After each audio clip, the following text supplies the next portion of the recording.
In this video, I'm going to show you how to build a super secret shelf that'll hide spare keys, cash, passports, or anything else you don't want people knowing about.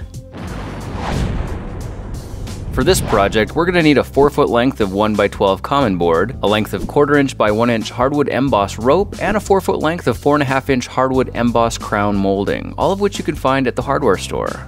Crown molding is the stuff that has angled ends and is typically used for decoration to make the corner under your ceiling look fancy. We can get away with using a 12-inch chop saw to cut out all the pieces we need, but if you don't have one of those, you could maybe borrow one from your neighbor or just use hand tools instead.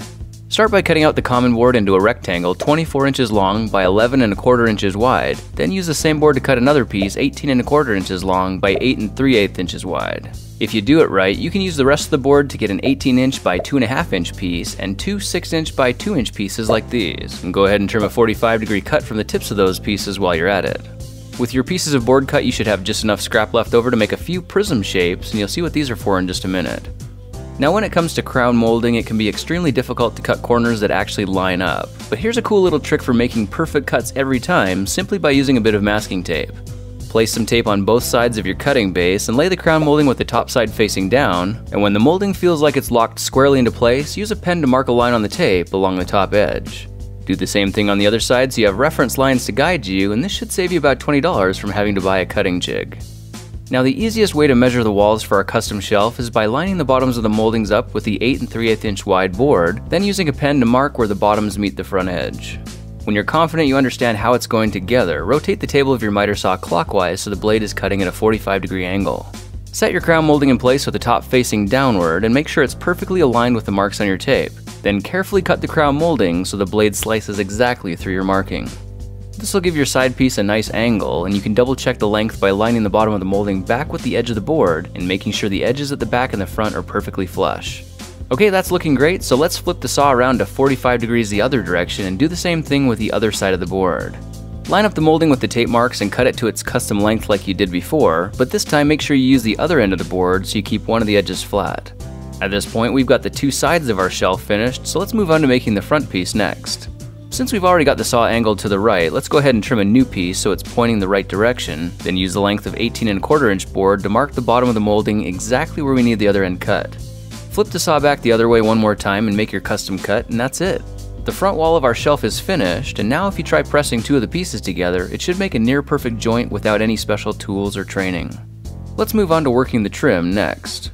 The trim I'm using is a 4-foot length of 1/4 inch by 1 inch hardwood emboss rope, and I'm using it as decoration for the top part of my shelf. Measure it to where it matches the front and sides of the larger board, then cut them at 45-degree angles so the front edges join together as they wrap around the board. With these final cuts, the hard work is over, and we've got all the pieces we need to start putting our shelf together. So let's get ready to assemble. Now for a strong and sturdy shelf, it's a good idea to run a bead of wood glue between all your connections, and I like to start assembly with the smaller blocks and the 18-inch board. Make sure the flat sides of the board are all flush, except for the undersides where it should be slightly offset from the bottom with the 1-inch angled cut pointing down. Now we'll need to fasten these pieces together, and while you could just use a hammer and finishing nails, I'm using a brad nailer I found at a garage sale for $35 instead, because it's a lot faster and much easier to use. Punch one small nail in from the back to hold the pieces together, then drill a couple of pilot holes so you can add 2-inch wood screws to hold the pieces firmly together. This just makes the shelf a lot more durable. The next step is to add glue to the bottoms of the crown molding, then press them into place around the sides of the board, then fasten them to the base with finishing nails to hold them securely in place. It's a good idea to glue and tack the corner joints as well to help reinforce them, and I found that spacing the nails around 2 inches apart seemed to work pretty well. Okay, the bottom of our shelf is finished, so we can start adding the 1-inch trim around the top plank, and for best results, you'll want to glue it in place as well so it's hanging halfway off the bottom edge. Set the top of your shelf so it's resting on the base, and you'll see how the overlap gives a wonderfully decorative feel to the shelf, and completely conceals any visible gaps that might give it away. Alright, our shelf is framed and looking good, so let's install some functionality next.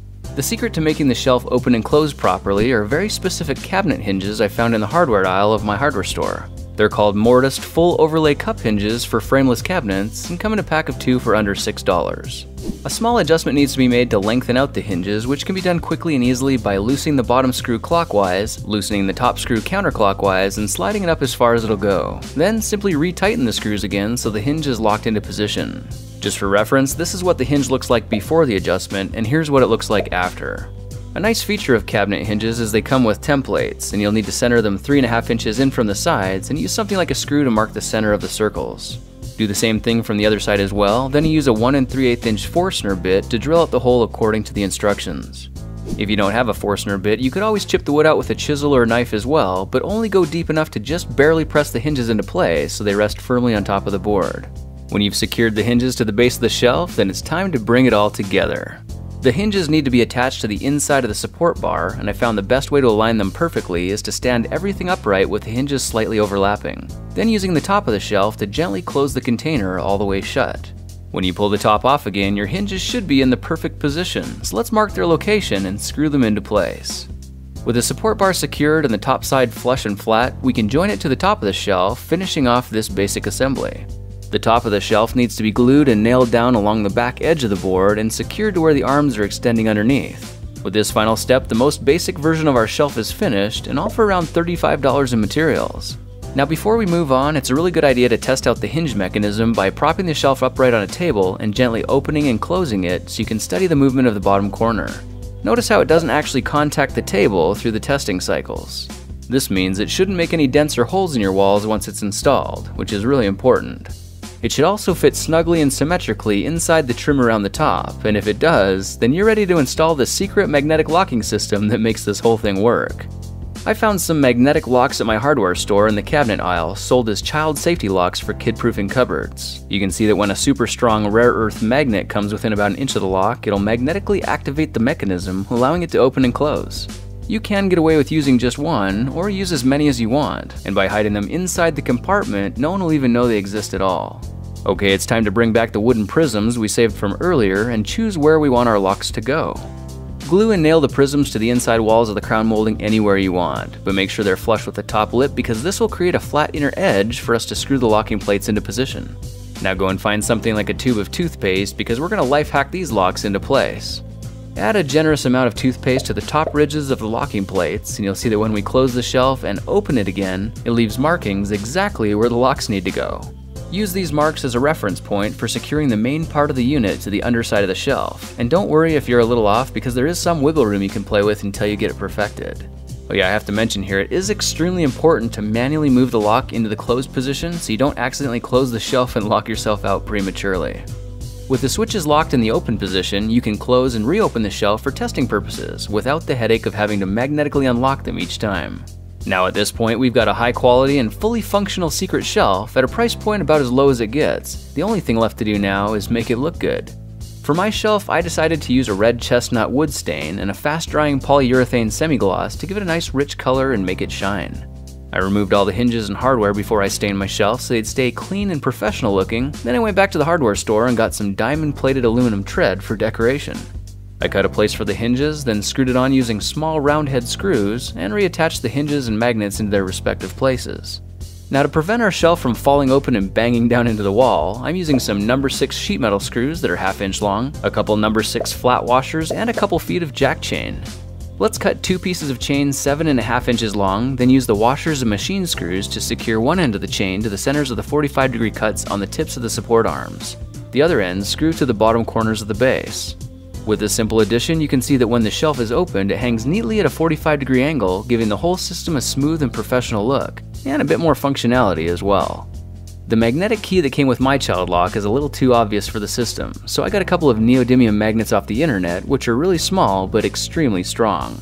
The cool thing about this approach is now you can drill a few small holes into random decorations and instantly convert them into covert magnetic keys.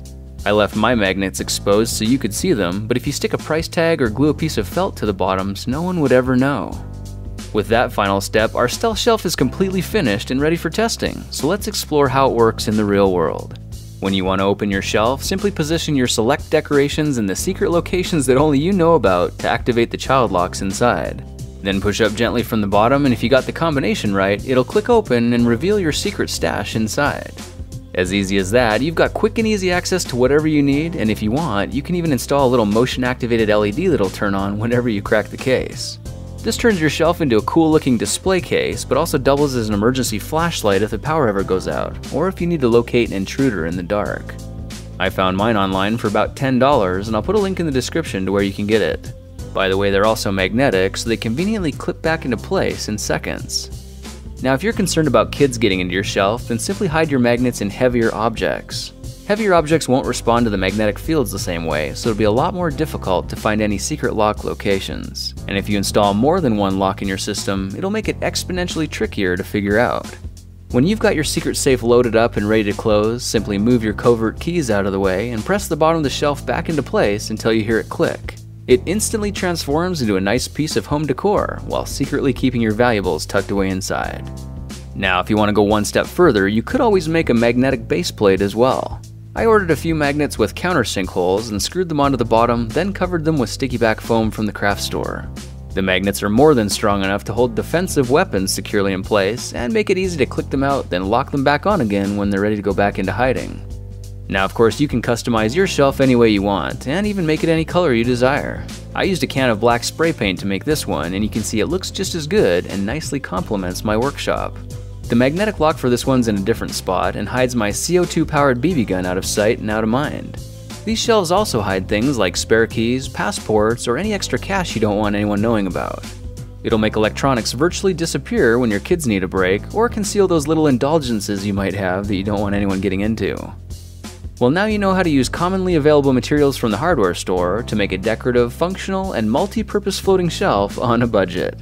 And don't forget, they still work as shelves for displaying pictures and other random trinkets as well. Well, that's it for now. If you like this project, perhaps you'll like some of my others.